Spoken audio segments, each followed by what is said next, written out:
मैं बहुत शॉर्ट में 2-3 बिंदुओं पर आपसे आज चर्चा करना चाहता हूँ। श्री राहुल गांधी जी इस देश के नेता विपक्ष हैं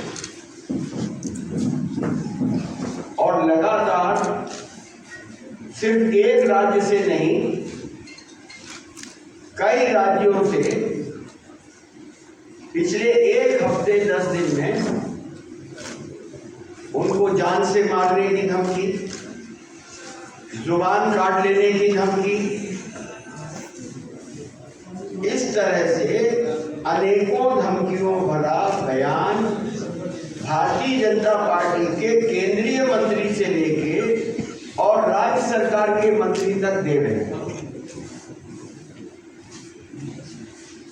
मैं इसमें सिर्फ एक बात कहना चाहता हूं कि किसी भी लोकतांत्रिक व्यवस्था में दुनिया में कहीं भी प्रधानमंत्री, सदन के अंदर प्रधानमंत्री से कम नेता विपक्ष का स्थान नहीं होता।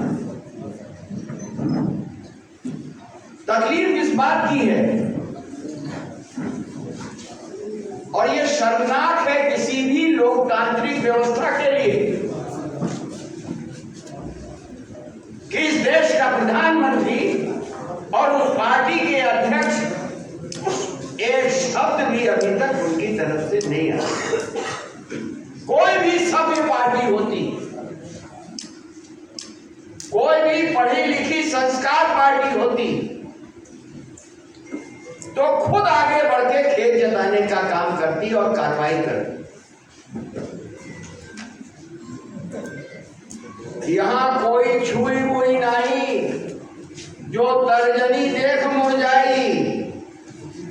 मैं भारतीय जनता पार्टी के लोगों को कहना चाहता हूं कि इन धमकियों से आपके लोग डरते होंगे, हम और मजबूती से इस देश के लोगों की जो तकलीफें हैं, परेशानी है, बेरोजगारी है, महंगाई है, जो लूट है, इसके खिलाफ कांग्रेस पार्टी आवाज उठाती रहेगी। और मैं एक अंतर बताना चाहता हूं कांग्रेस पार्टी और भारतीय जनता पार्टी का, कि हमारे एक बहुत बड़े नेता थे, बहुत शीर्ष नेता थे, केंद्रीय मंत्री रहे थे, IAS रहे थे। उन्होंने किसी संदर्भ में एक शब्द का उपयोग कर दिया था, संदर्भ में कह रहा हूं, लेकिन वो शब्द जो था वो राजनीतिक शिष्टाचार में नहीं आता था, इसलिए कांग्रेस पार्टी ने उनका निलंबन कर दिया। नाम भी बता दीजिए। मणिशंकर पांडे,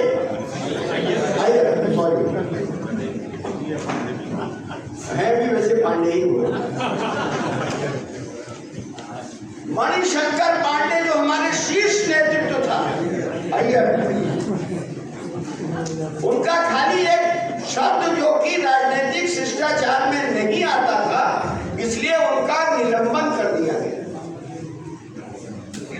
इसलिए मैं कहना चाहता हूं कि कोई भी सभ्य राजनीतिक दल इस कार्य को करेगा जैसा कांग्रेस पार्टी ने किया। उदाहरण दिया, बहरहाल यह सरकार शगुफा और जुमले पर चल रही है। नया शगुफा है वन नेशन वन इलेक्शन।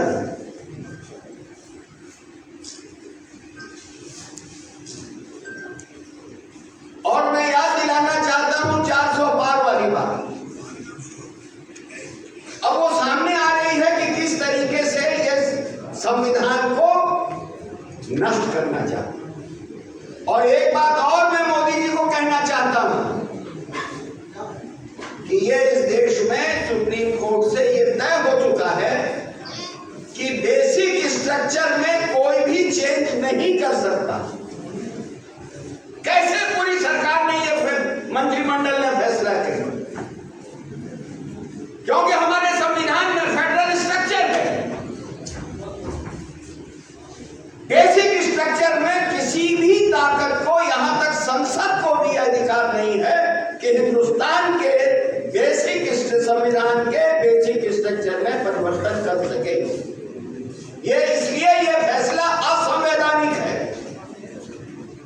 किससे कराएंगे साहब चुनाव? चुनाव आयोग से। पहले जब संचार क्रांति नहीं थी, बैलेट से वोट होता था, तब शाम को 7 बजे तक आ जाता था, 8 बजे तक आ जाता था कि इस मतदान केंद्र में या इस विधानसभा या लोकसभा में इतना प्रतिशत वोट पड़ा। और मोदी जी के द्वारा अपॉइंटेड जो इलेक्शन कमीशन है, बैठ जाइए, कौन है मोदी जी द्वारा नियुक्त जो इलेक्शन कमीशन है, वो 5 दिन बाद बताता है कि किस लोकसभा में कितने वोट पड़े, कितने प्रतिशत पड़े। इससे बड़ा कोई फेलियर है? और वो छोड़ दीजिए, अभी हरियाणा और चुनाव हो रहा है जम्मू कश्मीर में, और महाराष्ट्र की विधानसभा की मियाद 26 नवंबर को खत्म होने वाली है। क्यों नहीं कराया गया वहां चुनाव? झारखंड की मियाद जनवरी में खत्म होने वाली है। तो जब आप जैसे किसी पत्रकार ने पूछा कि 4 राज्यों में जब चुनाव होने हैं तो आप 2 ही राज्यों में क्यों करा रहे हैं? इस पर चुनाव आयोग ने जवाब दिया कि हम 4 राज्यों में एक साथ चुनाव नहीं करा, हमको कठिनाई। क्या मोदी जी उसी चुनाव आयोग से पूरे देश के अंदर एक ही चुनाव कराना चाहते हैं? उसमें लोकसभा, विधानसभा और नगर पालिका, जिला परिषद सब चुनाव करा लेंगे। लेकिन ये सरकार लगातार इस देश के आजाद स्वतंत्रता आंदोलन के जो मूल्य हैं, जो आधार है, उसके विपरीत ये सरकार चल रही है। मैं तीसरा बिंदु आपकी तरफ आपको चिंतित करने के लिए कर रहा हूं कि आज जो बेरोजगारी की समस्या है वो क्यों है, या जो महंगाई है वो क्यों है? ये श्री नरेंद्र मोदी की सरकार द्वारा प्रायोजित महंगाई भी है और बेरोजगारी भी। एक उदाहरण देता हूं, आज इस देश के अंदर कोई घर ऐसा नहीं होगा जिसमें एक छाता ना हो, अम्ब्रेला जिसको बोलते हैं, और ग्रामीण इलाके में तो खास तौर से रहता है। लेकिन आज छाते के व्यापार में 95% चाइना का दखल है। कौन बनाता है छाता?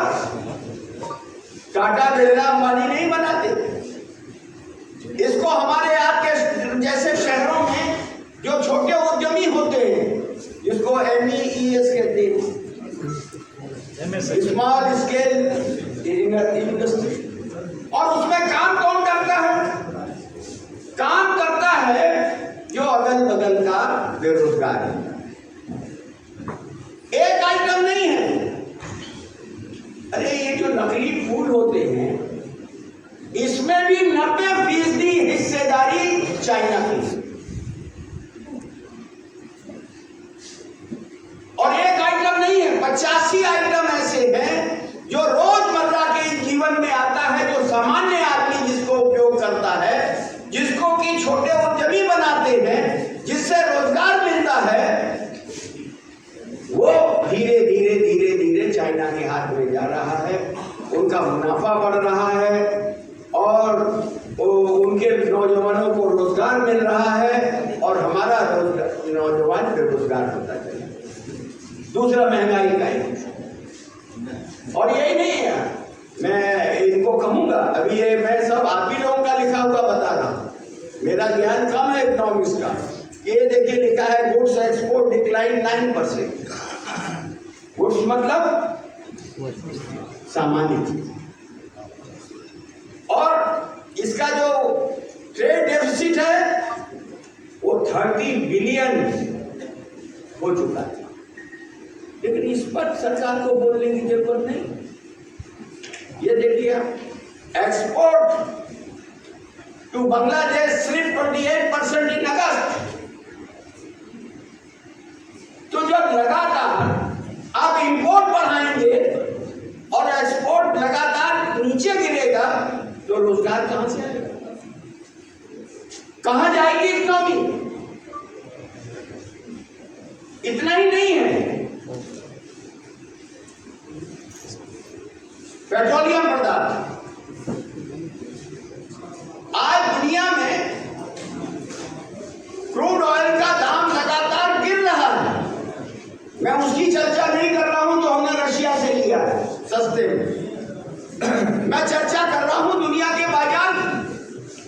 कहीं कहा जा रहा है 21%, कहीं कहा जा रहा है 31% तक दुनिया के अंदर क्रूड ऑयल की दाम कम हो गए, लेकिन हमको क्यों नहीं कम मिल रहा? कौन जवाब देगा? पहले एक सवाल उठता था, मंत्री सामने आता था, जवाब देता था। और मैं आपको बता दूं, एक याद दिलाने के लिए, हमारे समय में जो तेल कंपनियां थी भारत की, उनको सब्सिडी दी जाती थी और जनता को तकलीफ न हो इसलिए दामों के बारे में हम लोग मार्केट को जरा संभालते थे।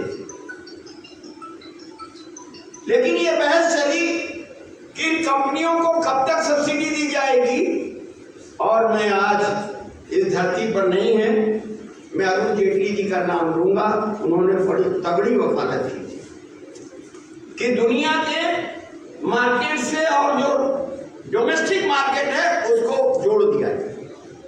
यानी जैसे जैसे दुनिया में भाव बढ़ेंगे तो भारत में भी बढ़ेंगे, और जैसे घटेंगे तो भारत में भी घटेंगे। और वही थ्योरी बाद में लागू हुई कि दुनिया के बाजार से हिंदुस्तान की जो बाजार है उसमें तेल की कीमत का को जोड़ दिया। लेकिन आज क्या हो रहा है? और मैं याद दिलाना चाहता हूं आपको कि मनमोहन सिंह की सरकार ने दुनिया में जो दाम कम घटे, और जब मनमोहन सिंह की सरकार ने उस समय में दाम घटाए तो याद करिए, रिलायंस और एसआर के पेट्रोल पंप बंद हो गए थे कि नहीं हो गए? क्यों?